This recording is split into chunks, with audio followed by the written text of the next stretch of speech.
The National Broadcasting Company presents The Adventures of Sam Spade, Detective.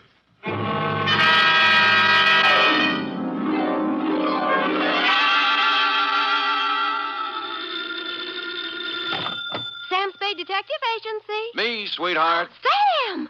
I heard you were hobnobbing with the wealthy set of our city. If what I was doing is their idea of hobnobbing, I'm glad I'm in the lower income brackets. What do you mean? What happened? I will only reveal that, Effie, in the intimate secrecy of our office. Was it that bad? Worse, F, emotions ran amok. Passions were strewn from Fisherman's Wharf to the peninsula. Oh. Hatreds festooned the very air. And there was jealousy, too. My. It was positively lurid, as they say. Well, do you think it's all right for me to hear it? Well, I'll expurgate it a little, F. I'll water it down to your strength. I'll use monosyllabic instead of polysyllabic words, and so on. Now, Sam, I want you to tell me everything you think I should hear. And then just a little more. It's a deal, F. Prepare yourself for listening, and I will shortly make my entrance with a saga of society skullduggery, the lowdown on the uptown and all that.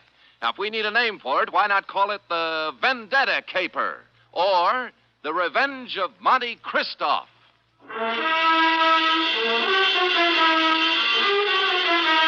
Transcribed for NBC, William Spear, radio's outstanding producer-director of mystery and crime drama, brings you the greatest private detective of them all in The Adventures of Sam Spade. You don't have to call, Sam. I'm right here. Let me take your coat.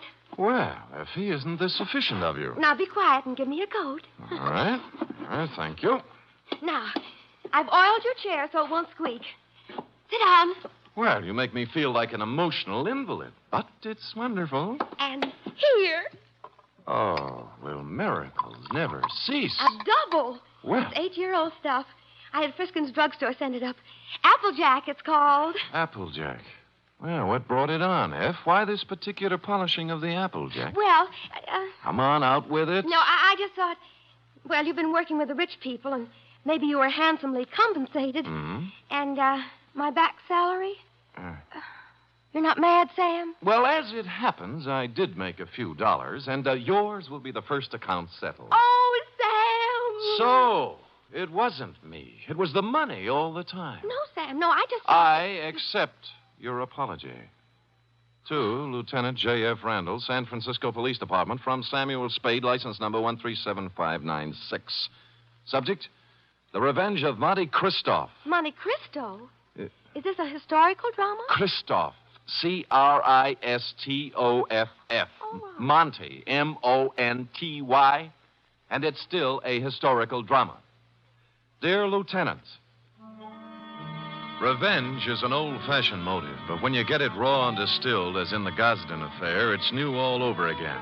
This was the slow-burning, deliberate kind of passion that starts smoldering way back in the forgotten days and explodes among some people who never knew they were living over a keg of dynamite. It was yesterday morning that the distant sputtering of the fuse began to be heard by a man named Chandler Gosden. You know him, the hulking rich boy, the electrical appliance scion who took up professional boxing for a while. I think he was billed as Gold Plate Gosden, a society scrapper. And he was doing well, too, until a right cross by someone who needed the money more than he did sent him back to clipping coupons. Spade? Yeah? I'm Chandler Gosden. Well, I recognize you. What do guys like you charge? Well, it depends on the job. Investigation. $60 a day, and any unusual expenses. Cheap. Well, Do you guys have some kind of a code, huh? code? You know, like doctors. Do you keep things in confidence? Well, most of us do, including me. Yeah, I don't suppose it'd make any big difference if it got out. I'm not afraid of him. I'd just as soon punch him in the mouth as look at him. Who? Monte Kristoff. Heard of him? No. Moved into the peninsula, my neighborhood. Bought the Major Dunhill place. Oh, yeah, I know the estate. Must have cost plenty to buy. $250,000, I hear. And what's money these days? Everybody's got it. Yeah, isn't it awful? It's a tax scheme, I suppose. Ever since he moved into that ark of a house, he's been throwing parties. They're a cross between the last days of Pompeii and a Polish wedding. He invites hundreds of guests, everybody who is anybody. Disgusting. But it seems legal so far. He's been there 4 months throwing parties, inviting everybody in the phone book. Everybody but me. Well, maybe he just doesn't like you. What are you talking about? I'm one of the best-liked guys in the peninsula. Everybody likes me, little kids, cops, the guys at the country club. I never had an enemy in the world. Besides, I got Virginia. Oh, who's she? My wife. Oh. One of the sweetest little girls that ever came down the pike. Well, my apology. She was a bald one. Oh. The year I married her, she was the social catch of the year among the women. Really? Yeah. So was I among the men. Well. Well, look, I got to tell you some more. A month ago, one of my company warehouses burned down. Somebody slipped up and the fire insurance hadn't been renewed. I lost $350,000. Mm-hmm.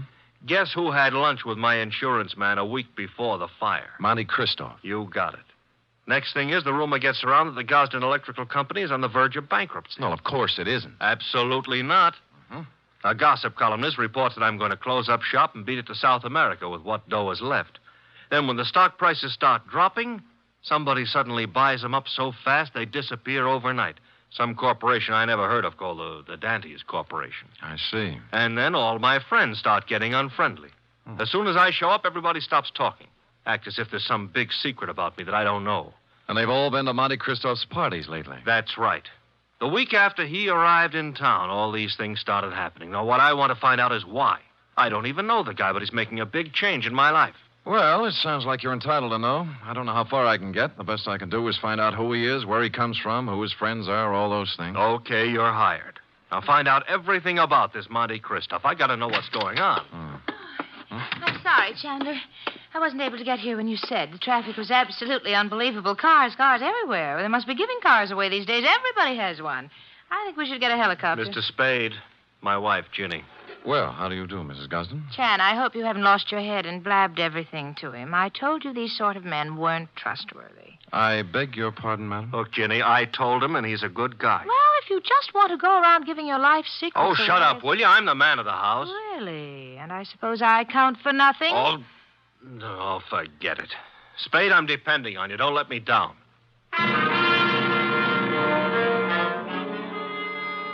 You wouldn't think a millionaire would be hard to biograph, but I came up with very little information on Mr. Monte Kristoff. He'd arrived in town 4 months ago, stayed 10 days at the St. Mark Hotel, then bought his house. He had a bank deposit running into 7 figures. He had no known business connections, just money. The register at the St. Mark said he came from Chicago, and an airline company verified that he'd been a passenger aboard one of their ships from the Windy City. This was as far as I'd delved when my place of business was entered by a man in powder blue livery. You Spade? The same. Mr. Monte Kristoff sent me to pick you up. I see. Up for where? For his mansion on the peninsula. Oh. He said he knew what a rough time you must be having at your present job and that he'd be glad to make the whole thing simple to you. Oh, he really said that? That's what he said. Well. But I don't know what it means exactly. Well, I don't know what it means exactly either, but there's one good way to find out. Home, James? My name is Bertuccio, sir. Bertuccio. I see. How long have they been calling you that? Well, let me see. It's about... Oh, what do you mean? I mean, it's my name. All right. We'll talk it over in the car.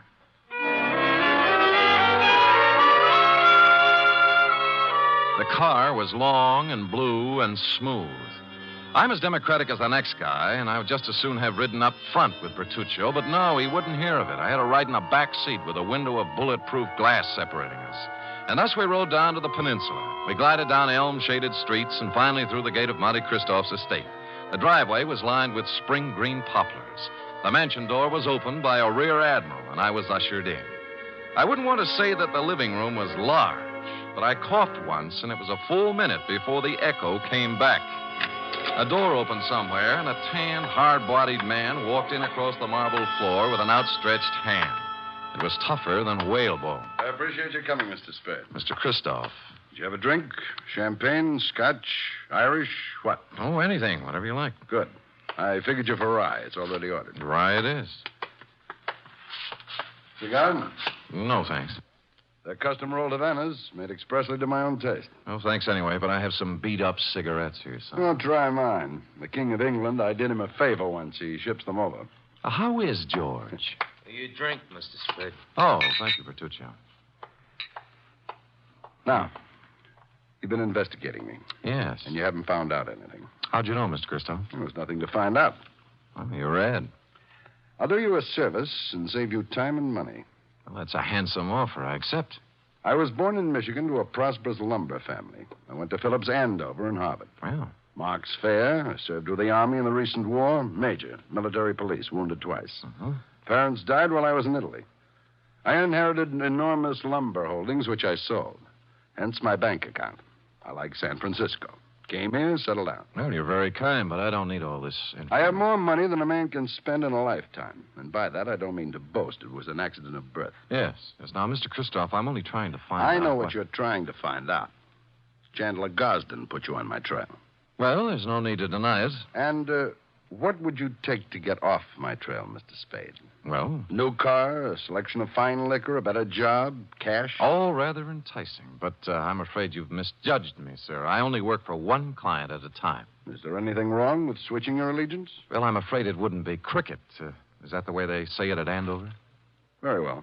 Huh. Then I'm afraid I've given you all the information I can about myself. Well, you've been very generous. But just one other thing. How long did you live in Chicago? Chicago? Yes. I never lived there. But you flew here from Chicago. Oh, that. I was just there on business. Uh-huh. Well, if you say so. Bertuccio is outside with a car. He'll drive you back to your office. And with that, he turned and left me. Outside, Bertuccio was waiting. Impassively, he ushered me into the limousine and started out. Only we didn't head for my office. Instead, we seemed to be leaving town. I banged on the glass between us, but Bertuccio didn't choose to answer. When we stopped at a light, I tried the doors, but they were both mysteriously locked. I was a prisoner in a moving jail. I made desperate signs to passers-by and traffic policemen I knew, but they just smiled and waved back at me. It was all very jolly. So I sat back and waited. About 20 or 30 miles out of town, we pulled onto a lonesome road and stopped. Here we are. Well, just where are we and why? Now, don't blow your top. Kristoff told me to take you out here and to give you this. Oh? What's in the envelope? Money. $2,000 to be exact. Well, that's a lot of grands. They're going to do a lot for you. You're going to take it and keep going north. 48 hours will be long enough, just so you keep out of Frisco. Well, just so you know how I stand, I'm going back. You know, I was hoping you'd say that. Now I can do things my own.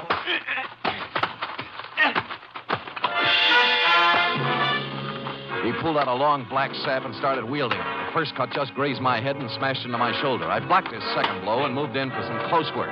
The third time he swung at me, his arm caught an overhead tree branch, and that was his undoing. He took 4 or 5 and then went down and out. I searched him, and his billfold revealed that he was Joseph Kowalski, late of Chicago, Illinois. The cards and addresses it contained left little doubt that Kowalski was in the rackets. I threw him in the car and drove back to town and police headquarters. He was awake by then, and I had to drag him into the hall. You want him locked up, Sam? What for? Assault and battery, assault with a deadly weapon, assault with intent to murder, mayhem, anything. You can't lock me up. I didn't do any of those things. Anyway, if I did do them, it was in San Martin County, not Frisco. Well, Sam, I don't know what I can do. He's got to do something in our jurisdiction. Sure, see? All right, he picked my pocket on the way into town. Here, Kowalski. What? See, look, he's got my wallet in his hand right now. Why, of all the brazen lawbreakers, you going to let him get away with this, walking right into headquarters with the evidence in his hand? Oh, wait a minute. Come on, Kowalski. We go pretty hard on pickpockets in this town. I'm being framed. I want a lawyer. Get me a telephone. He was dragged away protesting. He got no sympathy from me. He started. Lieutenant Randall then teletyped Chicago to find out more about him. In about an hour, the report came back. I won't read his whole record, Sam, but he's paid for everything, they say. He's clean. Huh? However, it does say he was the bodyguard for a man named Barney Moffat. It says Moffat was a shady business operator. Picked up several times, but nothing hung on him. He left town about the same time Kowalski did. He's listed as undesirable, but he's not wanted. Oh, thanks, Lieutenant. If a man named Barney Moffat had a hood named Joseph Kowalski as a bodyguard, and they both disappeared from Chicago at the same time, the obvious conclusion was conclusively obvious. I drove the limousine back to Kristoff's estate. But as I parked the car, my headlights hit another car. There was someone getting into it, Mrs. Chandler Gosden. Who are you? What do you think you're doing? Remember me, Sam Spade? Oh, detective. Yes. What are you following me for? What were you doing in Kristoff's house? I thought he wasn't a friend of yours, or your husband. Mr. Spade, get in, please. Let's talk. Okay, spill it. It's none of your business what I was doing in there. But whatever it was, I want you to forget you ever saw me. That'll be pretty hard to do. Would money help you? In this case, no. What do you care what happens to my life or Chan's or Kristoff's? Because your husband's paying me to worry. All right. But if I were you, I'd just forget that you ever met any of us. Because this mess we're in is so bad that nothing you or anybody else can do is going to get us out of trouble. With that, she burst out crying, and I couldn't get anything else out of her, so I let her go, and she drove off. I walked up to Kristoff's house, knocked on the door, and a servant opened it. I took a couple of steps inside when 6 pairs of arms grabbed me. Some of them had fists on them. The struggle was just getting lively when Kristoff appeared. All right, let him go, let him go. Well, I don't appreciate this kind of treatment, Kristoff. You weren't hurt, Spade. All right, men, take a walk. Now, what's it all about? It was my orders if you ever showed up here again. Why'd you soften? I just heard about Kowalski. You managed that very well. I admire resourcefulness. How would you like to work for me? No thanks, Moffat. Moffat. Barney Moffat, late of Chicago and the rackets. So you know, huh? Well, I wasn't sure until just now, but you've cleared up the doubt. How much do you know? Very little. Just that you were a shady operator, but nobody's looking for you or anything. Spade, I did a lot of things. Several years at tightrope walking with the law. But I never did anything they could jail me for. I have an idea you're considering doing something in the near future. What makes you say that? Well, it's a vendetta, isn't it? Monte Kristoff and Bertuccio the steward and the Dentist Corporation. You couldn't resist the drama, could you? All from Dumas' novel. But why? Why do you want to play the Count of Monte Cristo? What did Gosden do to you to merit all this revenge? Tomorrow. It'll be over tomorrow. And with that, he clutched at his heart and fell forward at my feet.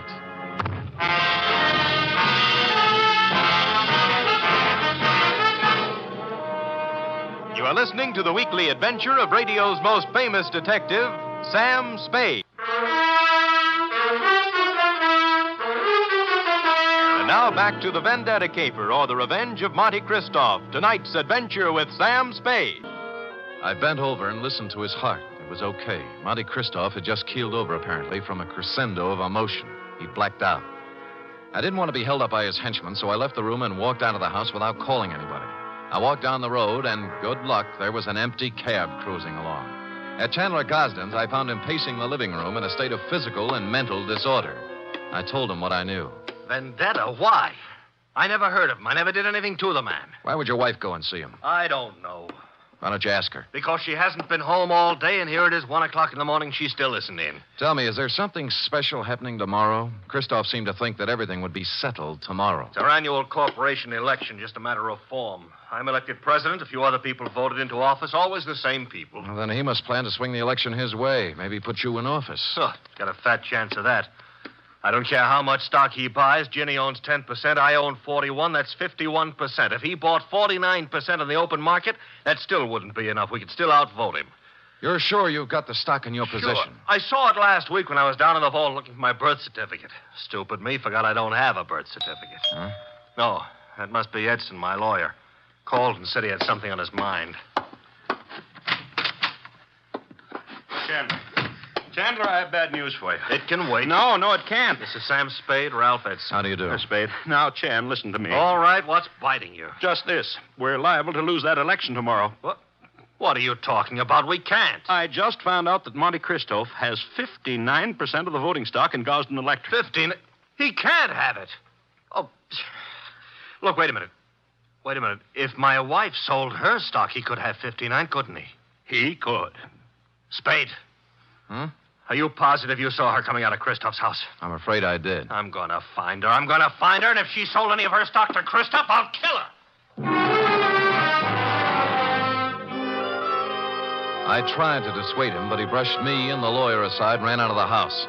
I called the police and told them to try and find Virginia Gosden before her husband did. Then I went looking myself. The first place I tried was Monte Kristoff's mansion. There were lights on, so I entered, gun in hand. I didn't have any time to dicker with servants and bodyguards. And Kristoff appeared in a matter of seconds. All right, Spade, what is it you want now? Virginia Gosden. She hasn't been here since the last time you saw her. You know where she is? I haven't any idea. Well, if you know, tell me. Her husband's looking for her with homicide in his eyes. I can't say I'm sorry. Well, that's a nice sentiment. She sold you her stock in the Gosden Company, didn't she? Since you seem to know about it, yes. Why? She in love with you? I think maybe she is. And you're in love with her? She's a stupid, empty-headed nothing. I can't stand the sight of her. I hate her. Now, hold it now. You'll knock yourself out again. Yes. Come over here.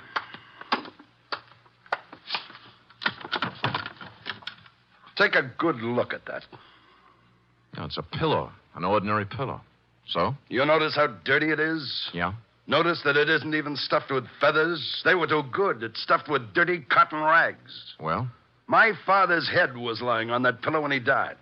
I've kept it ever since as a reminder of who killed him. Who did? A man named Elwood Gosden. A man who cheated and lied and stole everything he had in his life. Chandler's father, huh? Yes. My father and Elwood Gosden had a hardware store once. My father invented an electric iron. Ever heard of the Gosden iron? Yeah. It should have been the Moffat iron. Elwood Gosden stole the plans from my father, registered them first, and then drove my father out of business. He made a fortune out of it, and then went into other electrical appliances. Well, things are beginning to gel now. My father became a peddler and died poor and broke and ill. My mother died 20 years before she should have from overwork, while the Gosdens grew fat and respected on the Moffat brains. So you started your vendetta, huh? I started it the day my father died. I set out to make one thing in this world, money. And I made it in handfuls. You can look me up. Barney Moffat, Chicago. Gambling, black markets, gun running, slave trading, anything and everything that had a big profit in it. And then I set out for San Francisco to break that Creighton son of Elwood's and his whole family. And on the way, you lost a guy named Barney Moffat. What difference? Look, you've got money now and everything you need. Why go on with it? I don't care anything about money. I only want to use it against them. Do you know why I had all those parties? To buy stock from people. Yes. Stock in the Gosden Company. I've paid twice, 3 times what the shares were worth. But right now, I own 59% of the Gosden Enterprises. And tomorrow morning, when the two of us meet at the stockholders' meeting, I'm going to vote him out of office and take over the company. And then, I'm going to drive it right into bankruptcy. And you got Mrs. Gosden's stock by making her fall in love with you. I had to. Don't let's talk about it anymore. About Chandler Gosden, he's a man with a very short and violent temper. He might come gunning for you. That's just what I hope he does. Ask the man at the door to show you out.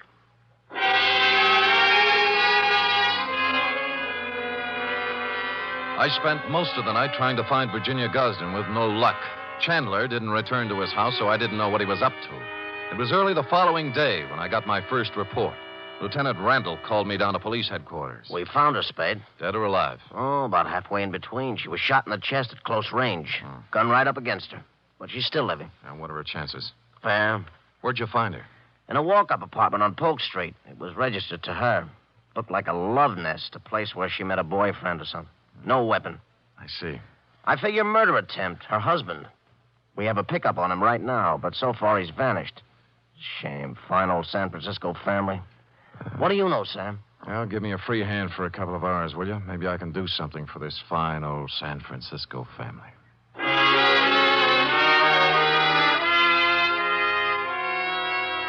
I had no more idea than the police where Chandler Gosden was at the moment, but I had a good idea where he might be later in the morning. I put a call into Ralph Edson, his lawyer. The stockholders' meeting of the Gosden Company was to be held at 11 o'clock at their executive offices. Edson got me in, and at 5 minutes to 11, Monty Kristoff walked in.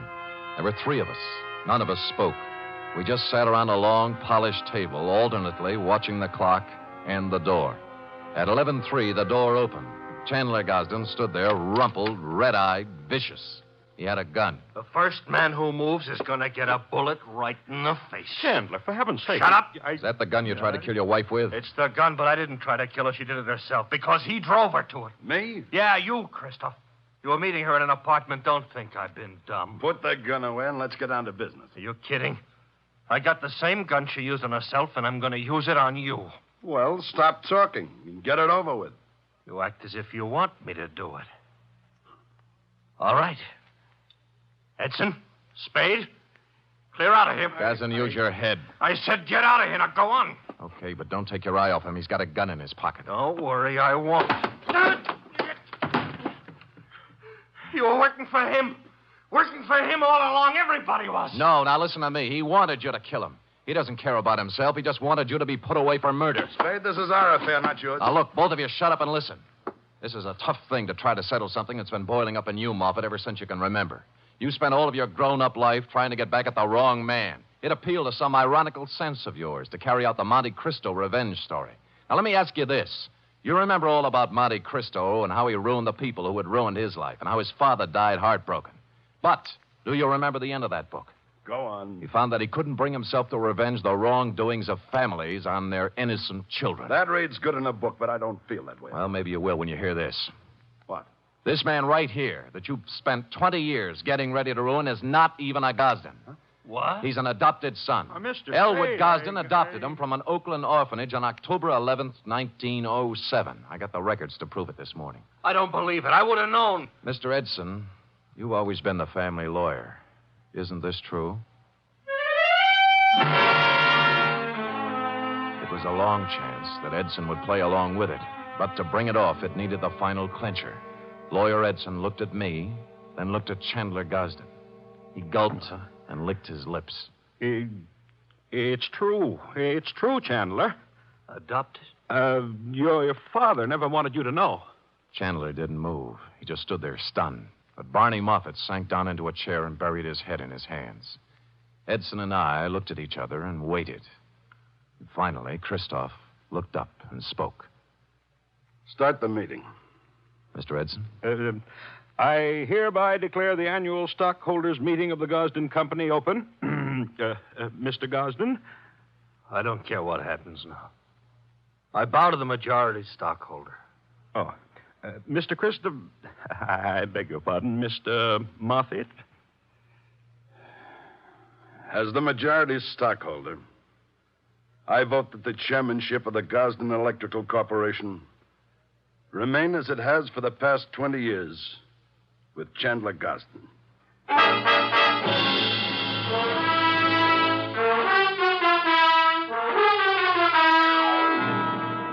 Period. End of report. Oh, Sam, you were magnificent. It was rather a stirring scene, wasn't it? I was good. But it was superb. It really was. Mm-hmm.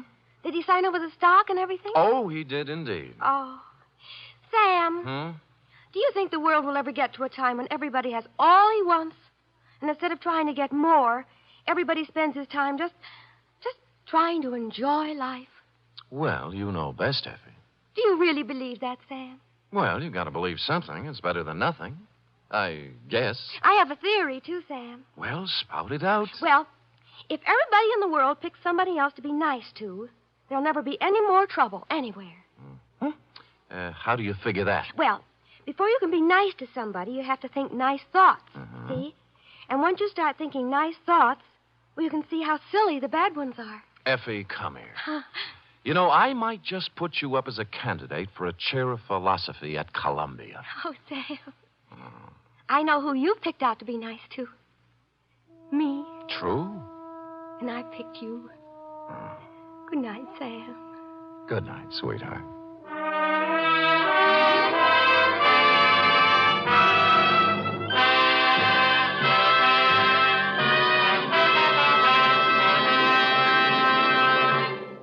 Tonight's transcribed adventure of Sam Spade was produced, edited, and directed by William Spear. Sam Spade was played by Stephen Dunn, Lorene Tuttle as Effie. Script for tonight's adventure by John Michael Hayes. Musical scoring by Lud Gluskin, conducted by Robert Armbruster.